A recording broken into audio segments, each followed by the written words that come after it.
ভারত জুড়ে তোলপাড়, বহুদিনের আন্দোলন, চরম বিতর্ক আর চাপের মুখে অবশেষে কি নতি স্বীকার করতে বাধ্য হলেন ভারতের কেন্দ্রীয় শিক্ষামন্ত্রী ধর্মেন্দ্র প্রধান। শনিবারে সূর্য ডোবার আগেই বদলে গেল দৃশ্যপট। প্রধানমন্ত্রী নরেন্দ্র মোদীর হাতে পদত্যাগপত্র তুলে দিয়ে সবাইকে চমকে দিলেন তিনি। কিন্তু এই পদত্যাগের পেছনে আসল রহস্য কি? শুধুই শিক্ষার্থীদের ক্ষোভ নাকি অন্য কোনো কারণ?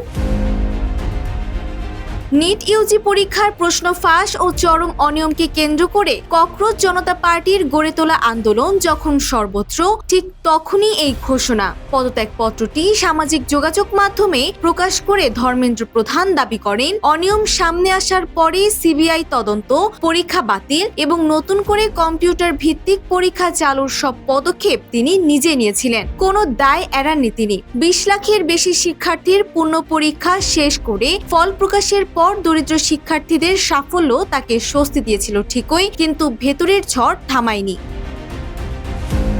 কেন তবে এত কিছুর পর সরতে হলো তাকে? পদত্যাগপত্রে তিনি আক্ষেপ করে লিখেছেন, দায়িত্বহীন কিছু মানুষের বিভ্রান্তিকর আচরণ এবং গত 10 দিনের ঘটনা প্রবাহ তাকে গভীরভাবে মর্মাহত করেছে। দেশের যুব সমাজকে রক্ষা করা এবং কোনো দেশ বিরোধী শক্তি যেন পরিস্থিতির সুযোগ নিতে না পারে, সেই বার্তা দিয়ে নাকি তার এই বিদায়। কিন্তু প্রশ্ন থেকেই যায়, এটা কি শুধুই নৈতিকতার দায় স্বীকার, নাকি পরিস্থিতির সামাল দিতে গিয়ে এক প্রকার বাধ্য হয়ে নেওয়ার সিদ্ধান্ত? শিক্ষা ব্যবস্থার এই বড় ধাক্কার পর ভারতের রাজনীতির মোড় কোন দিকে ঘোরে, এখন সেটি দেখার বিষয়।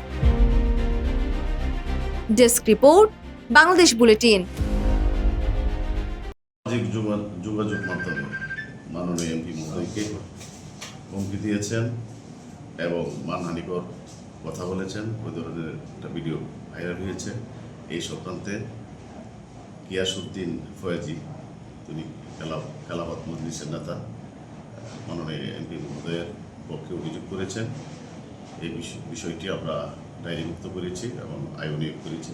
আইনগত ব্যবস্থা চলমান আছে, আমরা তদন্ত করছি বিষয়টি।